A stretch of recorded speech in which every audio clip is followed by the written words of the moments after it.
अंग्रेजी को भी जॉन डो ने क्या खूब लिखा है, कोई भी व्यक्ति अपने आप में एक दीप नहीं है। महिलाओं को सफलतापूर्वक नेटवर्क करने से क्या रोक रहा है? दूसरों से अलग होने से मनुष्य को बुरा हाल हो जाता है। ज्यादातर लोग नेटवर्किंग के विचार से नफरत करता है। वो लोग इन शब्दों को सुनने से ही पीछे हट जाता है। मेरा मानना है कि आपकी सामाजिक पूंजी या आपकी वित्तीय पूंजी नहीं, बल्कि प्रामाणिक व्यक्तिगत और व्यावसायिक संबंधों की नेटवर्क बनाने की आपकी क्षमता आपकी पोर्टफोलियो में सबसे बड़ा महत्व। रेचल थॉमस कहती है, मुझे लगता है कि पुरुषों को शुरू से ही वो समझाने के लिए तैयार किया जाता है कि व्यापार और दोस्ती को मिलाना ही आगे बढ़ने का तरीका है। ये मायने नहीं रखता है कि आप क्या जानते हो, बल्कि ये मायने रखता है कि आप किसे जानते हो। तो हेलो दोस्तों, नमस्कार, आदाब, सत श्री अकाल। मैं Dev Kumar from Bangalore. So today I talk about your network is your net worth. आपका नेटवर्क ही आपका नेटवर्थ है। इससे पहले मैं बताना चाहूँगा कि आप अगर नए हो तो सब्सक्राइब करके रखना और लाइक बटन और शेयर बटन को जरूर प्रेस करना। तो चलते हैं, शुरू करते हैं।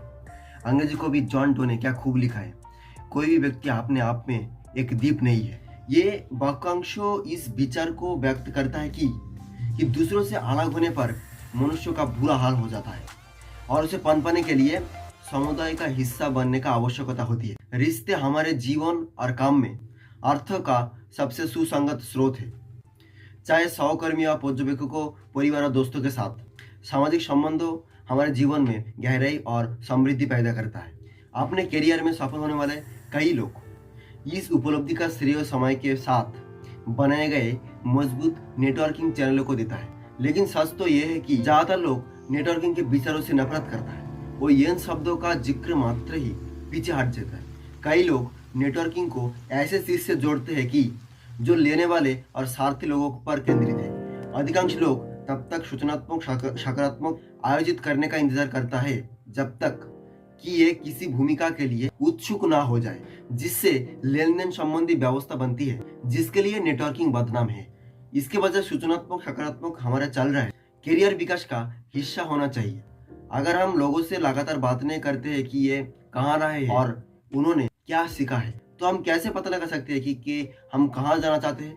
हमें इस गलत धारणा को दूर करना जरूरी है कि नेटवर्किंग सिर्फ लोगों को ठगी करने वाला व्यवसाय और दिशा निर्देश करने वाला एक जरिया है। नेटवर्किंग और सूचनात्मक सकारात्मक संबंधों बनाने और अपने आसपास की दुनिया को बारे में जानने का अवसर है। अगर हम प्रक्रिया को सही तरीके से करें, हम ये भी जानते हैं कि जब व्यापार करने और व्यक्तिगत और पेशेवर संबंधों का बढ़ावा देने की बात आती है, जैसे कि क्लाइंट प्राप्त करना, लोगों को काम पर लगाना और साझेदारी बनाना, तो नेटवर्किंग इसके बारे में एक बेटर कौशल है। यू नो व्हाट, नेटवर्किंग सामाजिक संबंधों बनाने के लिए बहुत ही सार्थक और समृद्धि हो सकती है। जब हम नेटवर्किंग बनाते हैं तो हमें इसके बारे में व्यापक रूप से सोचने के लिए प्रोत्साहित किया जाता है कि हम क्या दे सकता है। ये याद रखते हुए कि हम सभी के पास देने के लिए कुछ वैल्यूएबल चीज है, चाहे वो ज्ञान हो, कृतज्ञता हो या मान्यता हो। मैंने पाया है कि किसी का नेटवर्क जितना अधिक विविध और समावेशी होगा, उतना ही वो आपको नए विचारों को इकट्ठा करने, नए दृष्टिकोणों खोजने, ट्रेंडी सिद्धांतों को बारे में सुनने, नए अवधारणाओं को पर विचार करने और बढ़ती हुई टेक्निकों को लागू करने में मदद कर सकता है। टिम सैंडर्स कहते हैं कि नेटवर्क ही आपका नेटवर्थ है।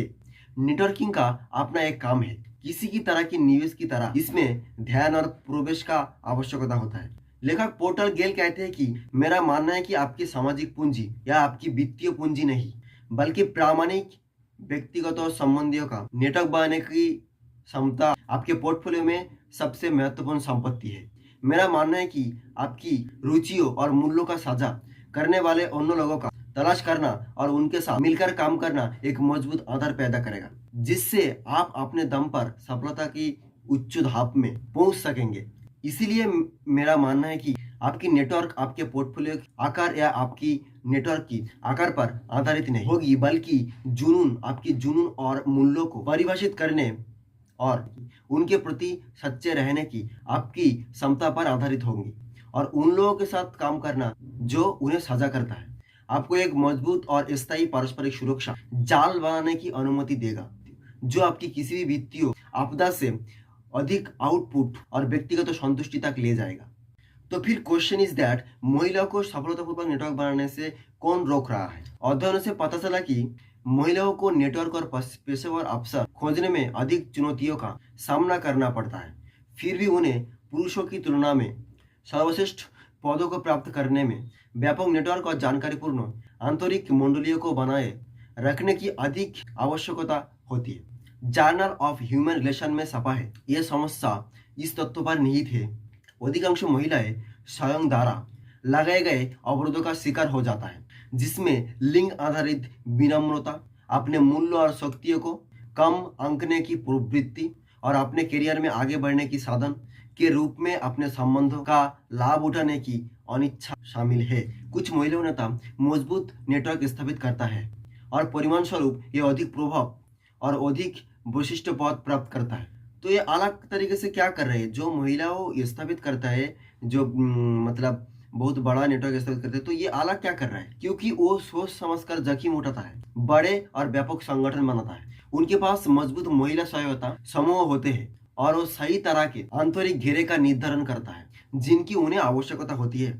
शोध से पता चलता है कि नेटवर्किंग में महिलाओं की सफलता एक खास तरह की आंतरिक घेरे पर भी निर्भर करता है। सबसे अच्छे आंतरिक घेरे ये होते हैं जिनमें महिलाओं एक दूसरों से बहुत करीब से जुड़ी होती है, लेकिन उनके बीच कम से कम संपर्क होती है। आपने ये मुहावरा भी सुना होगा, ये मायने नहीं रखता है कि आप क्या जानते हो, बल्कि मायने ये रखते हैं कि आप किसे जानते हो। ऐसे कहा जाता है कि जब एक पुरुष नेटवर्क बनाता है तो यह आमतौर पर गठबंधन बनाता है। पुरुषों का नेटवर्क भी बड़ा और व्यापक होता है, जो एक फायदेमंद है, क्योंकि एक व्यापक दर्शक वर्ग किसी ऐसे व्यक्ति से जुड़ने या उससे परिचय होने का अधिक अवसर प्रदान करता है, जो करियर में उन्नति में सहायता कर सकता है। रेचल थॉमस कहते हैं कि मुझे लगता है कि पुरुषों को पहले से ही व्यापार और दोस्ती को मिलाना ही आगे बढ़ने का तरीका है। हम महिलाओं के रूप में ऐसा करने में सहज नहीं है।